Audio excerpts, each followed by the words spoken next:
untuk memenangkan Jawa Tengah dipecundangi oleh Jokowi yang adalah kader PDIP. Kan Jawa Tengah itu adalah kandang banteng, diubah oleh Jokowi jadi kolam cebong. Apa enggak? Apa betul-betul penghinaan itu kan? Nah, ada satu partai politik, partai P3 yang tentu saja ini masih berproses tentu saja hasilnya, tapi juga sementara hasilnya kecil. Nah, kita akan langsung saja untuk bertanya kepada Ketua Umum P3, ada Bapak Mardiono di tengah-tengah kita. Bapak Mardiono, tepuk tangan. Assalamualaikum. Selamat malam Bapak. Bang Yohana.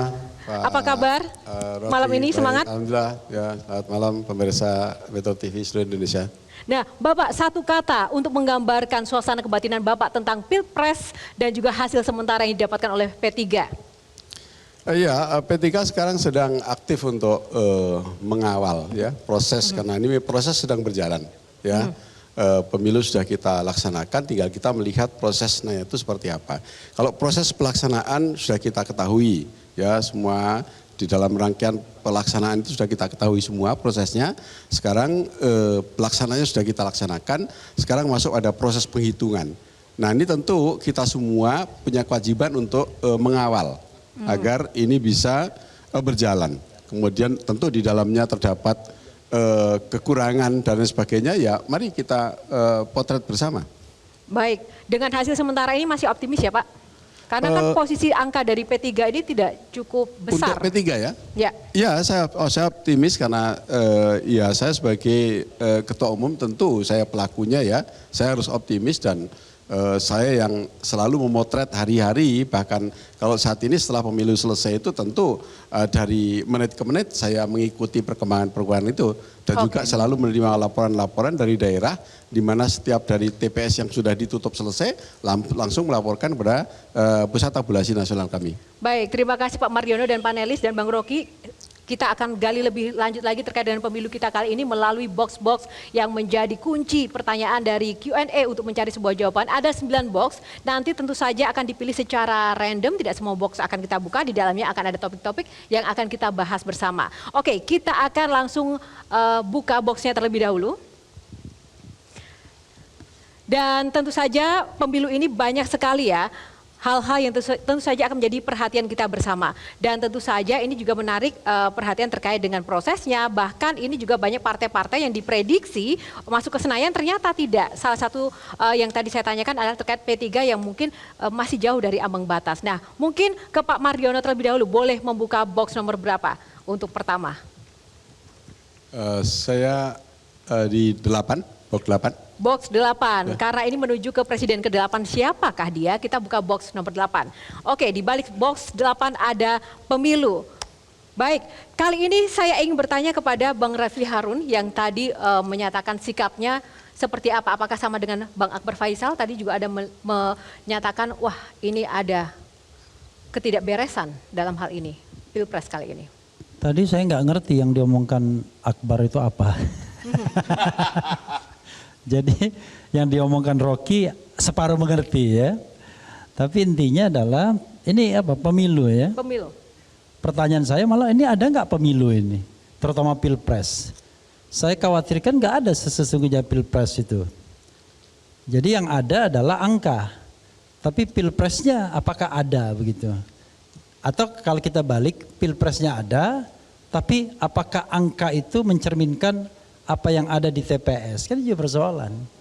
Kita kan bisa melakukan analisis, misalnya salah satunya adalah kita bicara tentang kesesuaian antara hasil legislatif dan Pilpres misalnya. Bagaimana kan? Bang Ya, Refli juga melihat eksistensi dari P3? Kalau P3 itu menurut saya dari awal itu tidak akan pernah sukses.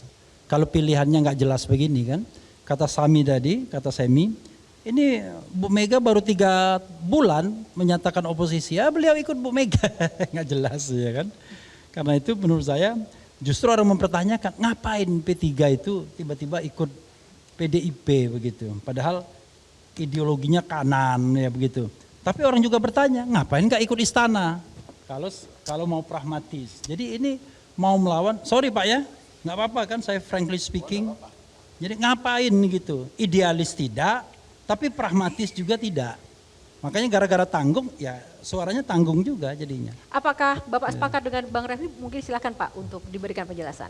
Saya tidak sependapat ya, karena politik adalah perjuangan. Setiap perjuangan adalah kita menginginkan sebuah kemenangan.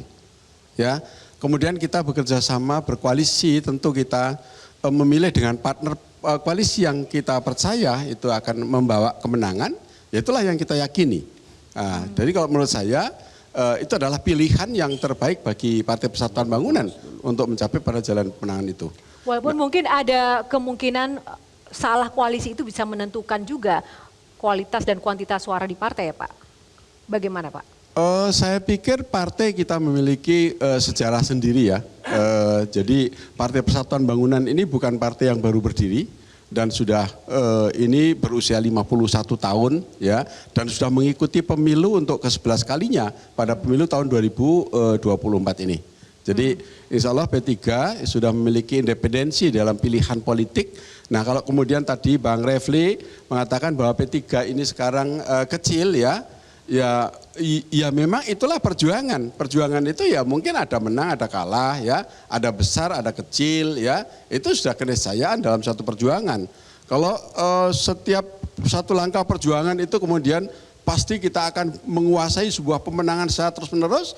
Janji Allah juga mengatakan bahwa kekuasaan itu akan dipergilirkan. Itulah keniscayaan. Oke, itu suatu perjuangan Bang Refli. Gimana? Enggak, tunggu dulu. Silakan saja, silakan Bang Akbar. Saya agak bingung juga sebenarnya gugatannya Refli. Kalau soal ideologi kenapa P3 berada di dekatnya PDIP, itu mungkin bisa diterima ya Pak ya, kita bisa perdebatkan itu. Banyak catatan sejarah tentang itu. Ya. Tapi sama halnya dengan PKB dengan PKS kan, kok bisa serumah? Agak bingung juga saya, bagaimana menjelaskan itu Ref? Ya. Silakan. Kalau PKB dan PKS itu nggak ada masalah sebenarnya. Masalahnya kan di politik saja. Sama-sama Ahlus Sunnah wal Jamaah mereka, nggak ada bedanya.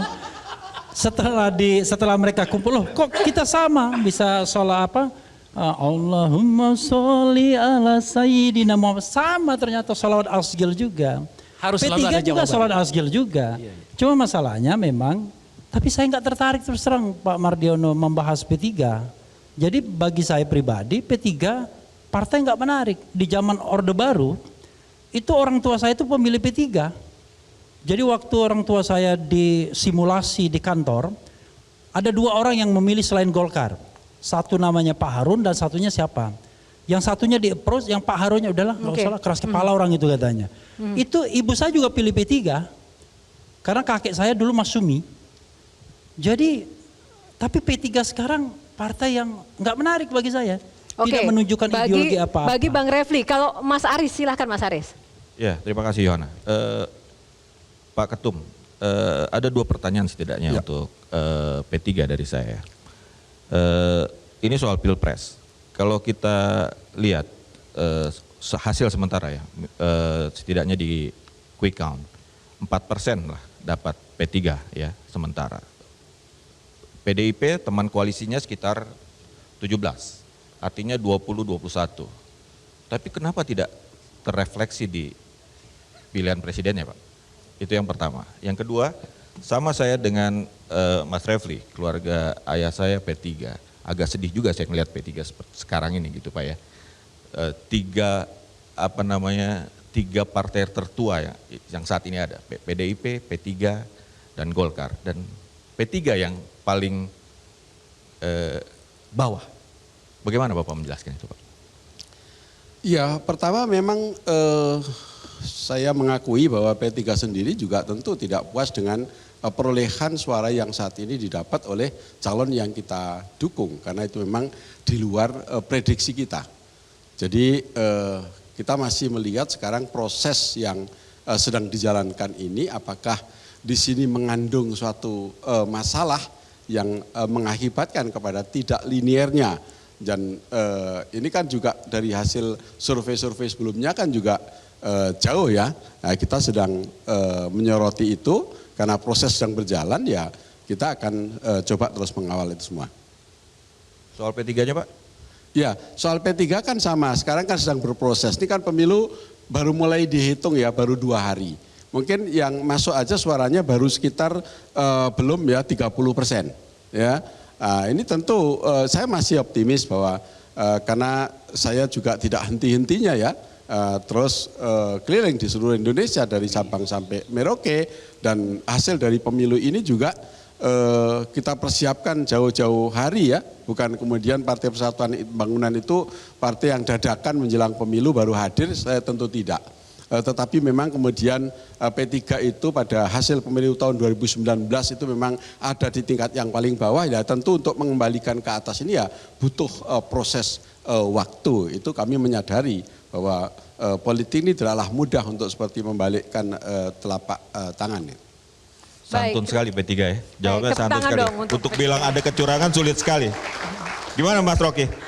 Gimana Bang Rocky menanggapi Gini ya, itu fenomena menarik P3? istilah Pak Mardianto. Pak Mardiono. Mardiono tadi, optimis itu. Ini hitungannya belum selesai, koalisi udah bubar. Kan Anda optimis, sementara Ibu Mega pesimis. Kan Hasto bilang dia mau beroposisi aja dari sekarang. Jadi bagaimana mungkin kimianya itu terbelah justru ketika molekulnya belum terbentuk. Kan itu ajaib itu. Jadi sebetulnya kalau kita panggil kembali sejarah untuk memperlihatkan apa yang namanya koalisi. Koalisi itu adalah perkawinan ideologi itu, bukan perkawinan kepentingan. Kan P3 itu cita-citanya syariat Islam, gampangnya begitu. Cita-cita PDI masyarakat sekuler, bagaimana bisa kawin? Jadi konyol sebetulnya kan. Hanya karena ingin memperoleh porsi 20% ini. Dari awal saya Refli Harun 2 kali pergi ke Mahkamah Konstitusi. Kan masalahnya dimulai ketika perkawinan itu dipaksakan threshold 20%. Sehingga PDIP nggak bisa juga karena terlalu ya dapat tapi kurang percaya diri, apalagi P3. Satu poin. Poin kedua, P3 dan PDI itu koalisi kesedihan sebetulnya pada akhirnya. Kenapa Anda mengatakan demikian? Saya terangkan. Kesedihan P3 tidak setara dengan kesedihan PDIP. P3 dia lenyap nggak ada soal tuh. PDIP lenyap itu seluruh cita-cita mulia dari Ibu Mega untuk memenangkan Jawa Tengah dipecundangi oleh Jokowi yang adalah kader PDIP. Kan Jawa Tengah itu adalah kandang banteng, diubah oleh Jokowi jadi kolam cebong. Apa betul-betul penghinaan itu kan? Nah, buat P3 yang nggak ada soal, tapi buat PDIP itu soal besar. Itu poinnya di situ kan. Coba, apa mau saya teruskan? Iya, tapi intinya adalah dengan P3 ini apa yang kemudian harus dilakukan? Apakah kemudian nanti harus merapat ke titik-titik tertentu atau seperti apa? Pasti jadi pragmatis kan, karena koalisinya bukan sekedar tidak sempurna, koalisi yang tidak dibolehkan sebetulnya. Unholy marriage itu, perkawinan yang tidak mulia tuh kan itu. Baik, kita akan menggali strategi P3 ke depan, namun kita akan jadi dulu karena setiap pertanyaan selalu ada jawaban hanya di Q&A. Dan semua jawaban bisa dipertanyakan kembali.